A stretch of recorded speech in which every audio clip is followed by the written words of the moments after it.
ప్రణామం అంటున్నాడు. అంటే పూర్తిగా మనము అమ్మా నీ ఎదురుగా నేను సాష్టాంగ దండ ప్రణామం చేస్తానే ఆ ప్రణామం ఉందే అది నాకు ఏమిస్తుంది అంటే సర్వజ్ఞతాం, నాకు సర్వజ్ఞత్వాన్ని ఇస్తుంది. అంటే అన్నింటినీ తెలుసుకునే శక్తినిస్తుంది. అదేమిటండి సర్వజ్ఞుడు అంటే పరమాత్మ ఒక్కడే కదా, సర్వజ్ఞుడు సర్వవ్యాపి సర్వశక్తి సంపన్నుడు ఆయనే కదా, మరి ఎట్లా అంటే అవును ఆయనతో సమానంగా నాకు కూడా అటువంటి శక్తిని ఇస్తుంది, అన్ని విషయాలు తెలుసుకునేటువంటి శక్తిని ఇస్తుంది. ఆవిడికి అంత గొప్పతనం ఉంది. ఆవిడకి వాత్సల్యం కలిగితే, ఆవిడికి ప్రేమ కలిగితే ఏదైనా ఇస్తుంది ఆవిడ. కాబట్టి నువ్వు సర్వజ్ఞత్వాన్ని ఇస్తావు నా యొక్క ప్రణామం చూసి, నీకు వాత్సల్యం కలిగితే. సదసి వాక్పటుతాం ప్రసూతే, సభలో వాక్చాతుర్యాన్ని ఇస్తావు నువ్వు, సభలో చక్కగా మాట్లాడే శక్తిని ఇస్తావు. మాట్లాడే శక్తి ఎలా వస్తుంది? అమ్మ అనుగ్రహం వల్లనే వస్తుంది. అందుకనే మన లలితా సహస్రనామంలో వాగ్వాదిని అని ఉంది. వాగ్వాదిని అంటే ఏమిటి? వాక్కుని పలికింపజేసేది అని. పలికింపజేయటము అంటే ప్రతివాడిలోనూ భావం ఉంటుంది.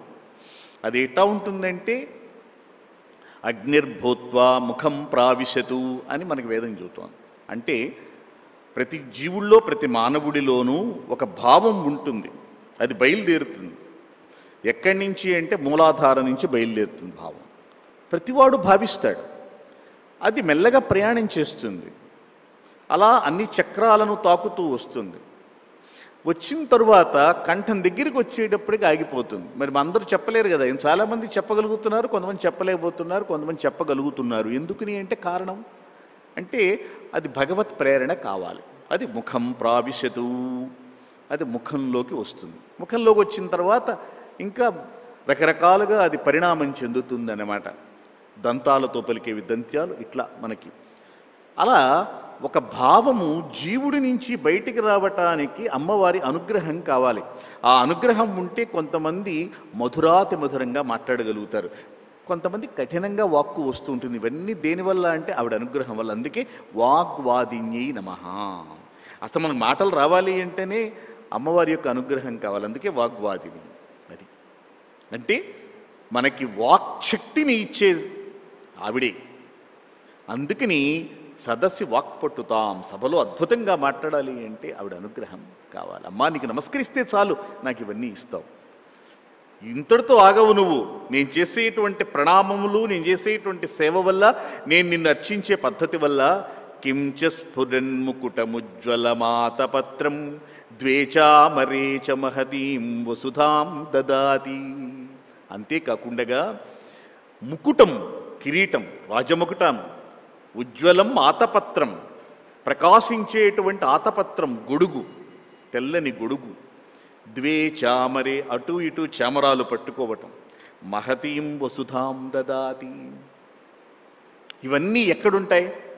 రాజులకు ఉంటాయి. రాజలాంఛనాలు అంటాం మనం వీటిని, రాజులకు ఉంటాయి.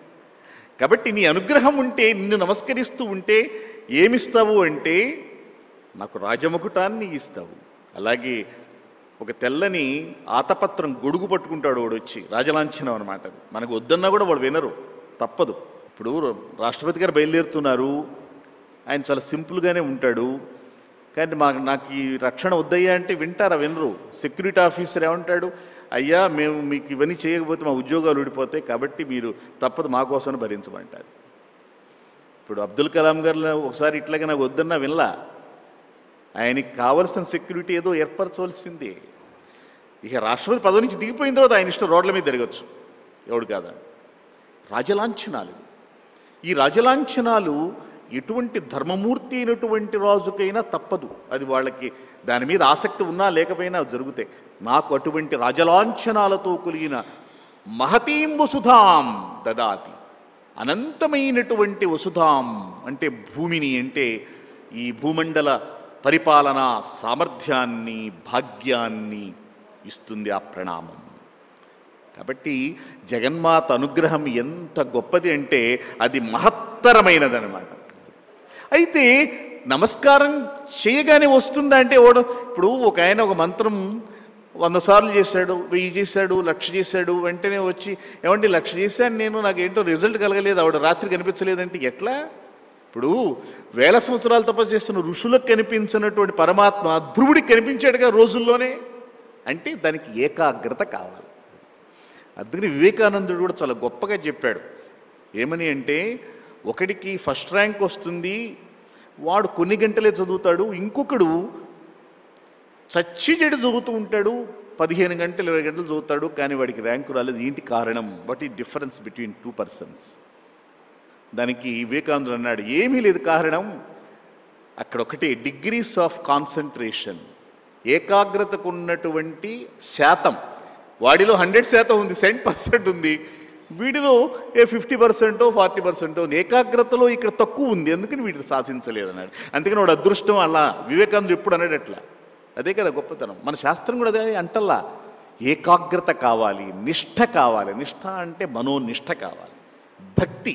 కాబట్టి మనము ఆ జగన్మాతను ప్రార్థించటంలో చూపించే ఏకాగ్రత యొక్క నిష్ఠ ఎంత గొప్పగా ఉంటే ఫలితం అంత గొప్పగా ఉంటుంది. అది మనకు చెప్పేది. అందుకని తల్లి, నిన్ను నేను నమస్కరించటంలో, నేను చేసే అర్చనలో, నేను చేసేటువంటి ఉపాసనలో, నా ఆరాధనలో నీకు నచ్చి నన్ను మెచ్చితే నాకు అందించే ఫలితాలు ఇంత గొప్పగా ఉంటాయి తల్లి అని సవినయంగా ప్రార్థించడం అన్నమాట. అంతేకాదు, ఆవిడ యొక్క కటాక్షములు ఎంత అమృతాయమానంగా ఉంటాయంటే, కల్పద్రుమైరభిమత ప్రతిపాదనేషు కారుణ్యవారిధి విరంబ భవత్కటాక్షైః ఆలోకయ త్రిపుర సుందరి మామనాథం త్వయ్యేవ భక్తి భరితం త్వయి బద్ధతృష్ణం. కల్పద్రుమైరభిమత ప్రతిపాదనేషు కారుణ్యవారిధిరంబా భవత్కటాక్షైః ఆలోకయ త్రిపుర సుందరి మాం అనాథం త్వయ్యేవ భక్తి భరితం త్వయి బద్ధతృష్ణం. ఎంత గొప్పగా ఉన్నాయి, కళ్ళెమ్మట నీళ్లు కారించేంత గొప్ప గొప్ప శ్లోకాలు ఇవన్నీ కూడా. ఆ శ్లోకాలు మనం చదువుతూ ఉంటే పారవశ్యంతో మనకి ఒక అనుభూతి కలగాలి. ఒక భక్తుడిలో పారవశ్యం కలుగుతోంది అంటానికి కొన్ని లక్షణాలు చెప్పాడు, సిమ్టమ్స్ అంటామే అవి. కులశేఖరుడని ఆయన, బద్ధేనాంజలినా నతేన శిరసా గాత్రైః సరోమోద్గమైః కంఠేన స్వరగద్గదేన బాష్పంబు పుణ్యందునా. మనం ఒక నామం విన్నప్పుడు, ఒక తత్వం విన్నప్పుడు, ఒక విగ్రహాన్ని చూసినప్పుడు, ఒక భగవన్మూర్తిని చూసినప్పుడు మనలో కలిగేటువంటి ఆ పరిణామాలు ఎలా ఉంటాయి అంటే ఇలా ఉండాలిట. ఉంటేనే అది భక్తికి పారవశ్యానికి గుర్తులుటవి. త్వత్పాద సరసీరుహాక్ష అంటే నీ పాద పద్మముల యందు నేను కనుక నిరంతరము చింతిస్తూ ఉంటే, అలా నేను భావిస్తూ ఉంటే నాలో కలిగేటువంటివి ఎలా ఉంటాయంటే, బద్ధేనాంజలినా వెంటనే అలా నిలబడినవాడు కూడా, అలా సాధారణ రీతిలో నిలబడినవాడు కూడా బద్ధేనాంజలినా అంజలి ఘటిస్తాడు, అంజలి ముద్ర. బద్ధేనాంజలినా నతేన శిరసా శిరస్సు ఉంచుతాడు. గాత్రైః సరోమోద్గమైః ఈ శరీర భాగాలన్నీ కూడా రోమములు నిక్కబడుచుకుంటాయి. గొగుర్పాటు అంటామే అది. అది దేనివల్ల కలుగుతుందంటే ఆనందం వల్ల కలుగుతుంది, ఒక అద్భుతమైనటువంటి అనుభూతి వల్ల కలుగుతుంది. కంఠేన స్వరగద్గదేనా అలాగే మన కంఠం కూడా బొంగురుపోతుంది ఆ పారవశ్యము. నామం చెబుతున్నాడు వాడు, చెబుతూ చెబుతూ చెబుతూ పారవశ్యం గెలిపాడు, వెంటనే గొంతు బొంగురుపోతుంది, గద్గదికమవుతుంది. అంతేకాదు, ఈ కన్నులున్నాయి, ఇవన్నీ కూడా ఆనంద బాష్పాలు రాలుస్తూ ఉంటాయి. బాష్పములతో కన్నులంతా నిండిపోయి ఇంకా ఏం కనిపించదు, ఒక్కటే కనిపిస్తుంది. మనము ఏ దేవతామూర్తిని మనం భావిస్తున్నామో, పలుకుతున్నామో, మనస్సులో ధ్యానిస్తున్నామో అదొక్కటే కనిపిస్తుంది, ఎదుర్కొని ఇంకెవరు కనిపించదు. ఇది భక్తి పారవశ్యానికి గుర్తులుగా చెప్పే లక్షణాలు ఇవి. అట్లా నా జీవితాన్ని పండించమని ఓ భక్తుడు కోరాడు. అట్లాగే ఇక్కడ కూడా అటువంటి అద్భుతమైనటువంటి పారవశ్యాన్ని కలిగించేటువంటి అమృతపు బిందువుల వంటి అద్భుతమైనటువంటి శ్లోకాలు మనకి శంకరాచార్యుల వారు అందించిన. అందుకే స్తోత్ర సాహిత్యం ఇప్పటికీ కూడా ప్రపంచమంతా అందరి నాలుకలపైన నాట్యం చేస్తున్నాయి. అంబా ఓ జగన్మాత తల్లి, భవత్ కటాక్షై, నీ కటాక్షములున్నాయి. కటాక్షం అని అన్నింటిని అంటానికి వీల్లేదు, చూపు అని అర్థం. ప్రతి చూపు దయతో కూడిన చూపు. అది ఎవరికి అంటే, ఏ దయతో కూడిన చూపు ప్రసరిస్తే ఎదురుకుండగా ఉన్నవాడు కోరుకున్నవి నెరవేరుతాయో అవి కటాక్షాలు. అంతేగాని మనం చూస్తే వాడు అవతల వాడి కోరికలు నెరవేరితే ఇంక మనం ఎందుకు, సామాన్యులం మన కటాక్షాలు కాదు, మన చూపులు మాత్రమే. మన దృష్టి మంది, మన దృష్టులు దిష్టులు కాకుండా ఉంటే మంచిది, అంటే దిష్టి పడకుండా ఉంటే మంచిది. అది కాబట్టి కటాక్షములు అమ్మవారి మాత్రమే. అవి అలా ఆమె కన్ను కొలకుల నుండి, కంటి చివర నుండి వచ్చేటువంటి ఆ క్రీగంటి చూపులకు కూడా అంత శక్తి ఉందిట. ఇంకా ఆవిడ సంపూర్ణంగా చూసిందనుకోండి, ఇంక ఏం చూద్దాం వాడి భాగ్యాన్ని. వాడి భాగ్యం అనంతమైనది, అశేషమైనటువంటిది, అద్వితీయమైనది, అనిరోచనీయమైనది, వాడికి కలిగే అదృష్టం. కాబట్టి అమ్మా తల్లి, నీ కటాక్షం ఉందే, నువ్వు ఆ దయతో చూసే చూపులున్నాయి, అవి ఎటువంటివి అంటే కారుణ్య వారిధి, దయా సముద్రాలవి. అవి దయాగుణానికి సముద్రముల వంటివి, కల్పద్రుమములవి అంటే కల్పవృక్షాల వంటి. దేనికి? అభిమత ప్రతిపాదనేషు, మేము కోరుకునేటువంటి వరాలు ఉన్నాయి, ఆ వరాలు ఇవ్వటంలో కల్పవృక్షాలవి. అంటే నీ చూపులు దయాసముద్రాలు. నువ్వు ఊరికినే దయ చూపిస్తావు, కనికరం. తల్లి కదా, మరి తల్లికి దయ ఎక్కువ ఉంటుంది ఎప్పుడైనా. అందుకే వాత్సల్య గుణోజ్వలాం భగవతీం వందే జగన్మాతరం. ఇప్పుడు ఆ వాత్సల్యం అనే గుణములు కలిగినది ఆవిడ. అందుకని మనం మొట్టమొదట అమ్మవారిని ప్రార్థిస్తాం. అయ్యవారు తండ్రి తొందరగా లొంగడు కదా. మనం అడిగింది వెంటనే అంత డబ్బులు ఎందుకు లేరా, ఇదిగో ఇది చాలే నీకు పదా అంటాడు, అంతే. ఏదో కోతలు కోస్తాడు అందులో. కానీ తల్లి అలా కాదు, కాస్త మారాం చేస్తే పర్వాలేదు నేను చూస్తాను, అడ్జస్ట్ చేస్తాలే అని చెప్పి ఇస్తుంది. తల్లికి ఉన్నంత దయాగుణం తండ్రికి ఉండదు. ఎందుకంటే తండ్రి అడ్మినిస్ట్రేటర్. అందుకని భగవంతుడి యొక్క అనుగ్రహం పరిపూర్ణంగా పొందాలంటే ముందు అమ్మవారి ద్వారా వెళ్ళాలి, త్రూ ప్రాపర్ ఛానల్. ఆవిడ దయాగుణం అద్భుతమైనది కాబట్టి అందుకని కారుణ్య వారిధి, దయా సముద్రములైనటువంటి నీ కటాక్షములునయవి కల్పవృక్షాలవి. అవి వరాలు ఇవ్వటంలో కల్పవృక్షాలవి. త్రిపుర సుందరి ఆలోకయ, తల్లి త్రిపుర సుందరి, ఈ 3 పురములలోకి నువ్వు సుందరివి. సౌందర్యం అంటే ఏమిటి అంటే బాహ్యమైన సౌందర్యం కాదు. ఈ బాహ్యంగా కనిపించే సౌందర్యం ఎప్పుడో ఒకప్పుడు నశించిపోతుంది. దీనికి నాశనం ఉంది, దీనికి క్షీణత ఉంది. కానీ అమ్మవారి సౌందర్యానికి అలా లేదు. అందుకే సౌందర్యలహరిలో అదొక గొప్ప అంశం. అది సౌందర్యలహరిలో అమ్మవారి యొక్క సౌందర్యము వాడనిది, నశించనిది, అమృతమైనది, అద్భుతమైనది. అందుకని ఆవిడకి సౌందర్యలహరి పరివాహ స్రోత సరణిరివ శ్రీమంత సరణి. ఆమె యొక్క పాపట అలా ఉంటే అది ఎలా ఉంది అంటే ఆవిడ యొక్క సౌందర్యం అనేటువంటి ప్రవాహము యొక్క అలా ఒక కాలవలాగా ఉందని వర్ణించారే. ఆ సౌందర్యం అద్భుతమైన సౌందర్యం, అది అనిర్వచనీయమైన సౌందర్యం, జ్ఞాన సౌందర్యం అది. అటువంటి సౌందర్యం కలిగినటువంటి తల్లివి నువ్వు, దివ్య సౌందర్యం. అటువంటి అమ్మా జగన్మాత, ఒక్కసారి నా వైపు ఆలోకయ, చూడు, నీ కటాక్షములతో చూడు. ఎందుకంటే నా వైపు ఎందుకు చూడాలి అంటే, నేను దిక్కుమాలిన వాడిని, మా అనాథం, నేను దిక్కులేని వాడిని. నేను ఎవరిని ప్రార్థిస్తాను? ఎవరిని ప్రార్థించినా నా కోరికలు నెరవేరవు, నా మొర ఆలకించేవాడు ఎవడు లేడు. కాబట్టి అనాథం మా అమ్మ ఆలోకయ, దిక్కులేని నా వైపు ఒక్కసారి చూడు. ఊరికి నేను ఎందుకు చూస్తానయ్యా? నా మీద నీకేమన్నా నమ్మకం ఉందా? పోనీ నేనే చేస్తానని నీకేమన్నా విశ్వాసం బలీయంగా ఉందా? సందేహాస్పదంగా కాకుండా, తల్లి నేను నిన్నే నమ్ముకున్నాను, త్వయ్యేవ భక్తి భరితం, అది ఉండాలి. అది లేకపోతే చూడదు కదా. మరి ఎవరు ఎట్ట చూస్తారు చెప్పండి? ఎవరి దగ్గరికైనా మనం వెళ్ళి ఏదైనా కోరినప్పుడు వాళ్ళ మీద నమ్మకం ఉండి కోరితే వాడు తీరుస్తాడు, కానీ లేకపోతే ఎందుకు తీరుస్తాడు? కాబట్టి తల్లి త్వయి ఏవా, నీ యందే భక్తి భరితం, భక్తి కలిగినటువంటి వాణ్ణి నేను, అంటే నిన్నే నమ్ముకున్నాను. భక్తి అంటే అదే, అసాధారణమైనటువంటి ప్రేమ. అది విశ్వాసంతో కూడినటువంటి ప్రేమ కావాలన్నమాట. అదిగో అటువంటి ప్రేమ కలిగినటువంటి వాణ్ణి నేను. త్వయి బద్ధ తృష్ణం, తల్లి నీయందే నేను నిబద్ధత కలిగినటువంటి వాడిని. ఎప్పుడు కూడా నీయందే భక్తి ఉంచి నువ్వు నా వైపు ఎప్పుడు చూస్తావా అని చెప్పి ఇలా ఆతృతగా ఉంటూ ఉంటాను నేను.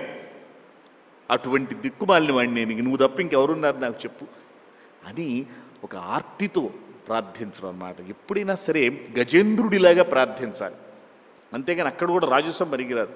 నువ్వు ఇస్తే ఇవ్వు లేకపోతే లేదు, అది శఠత్వం అన్నమాట.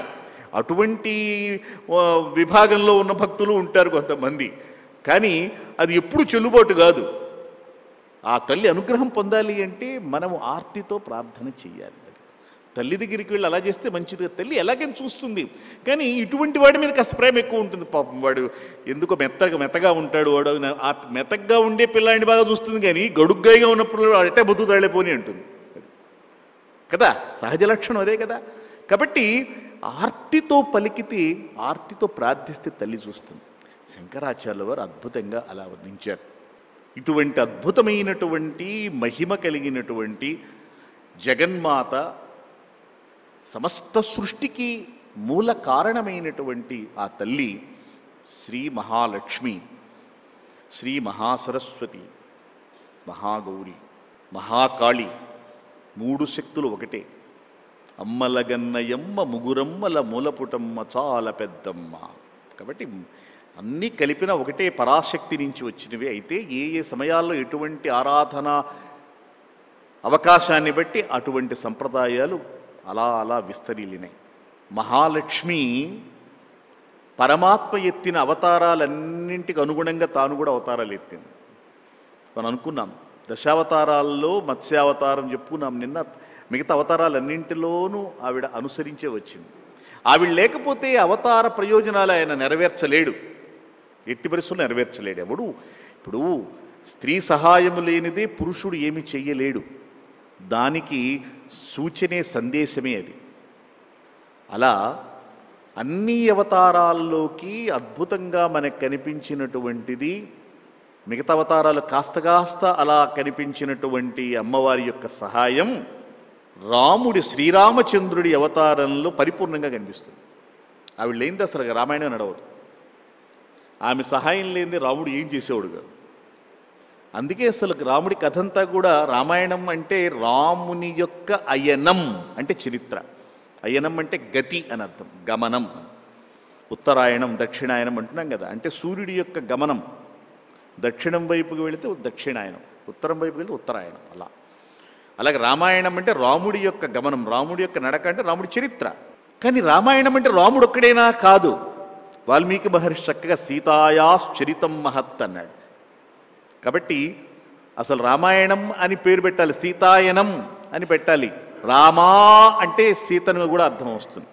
కాబట్టి సీతాయాశ్చరితం మహత్, ఈ రామాయణ కావ్యం ఉంది, ఇది దీనికి సీతాదేవి యొక్క మహత్వపూర్ణమైన చరిత్ర అని కూడా చెప్పవచ్చు అని వాల్మీకి మహర్షి స్వయంగా పలికారు. కాబట్టి ఆమె లేనిది ఏం లేదక్కడ. అందుకని విష్ణు పురాణంలో కూడా శ్రీమన్నారాయణుడు పరమాత్మ రాఘవుడుగా అవతరించినప్పుడు ఆమె సీతగా అవతరించింది. రాఘవత్వే భవత్ సీత రుక్మిణి కృష్ణ జన్మని, కృష్ణుడిగా అవతరించినప్పుడు రుక్మిణిగా అవతరించింది.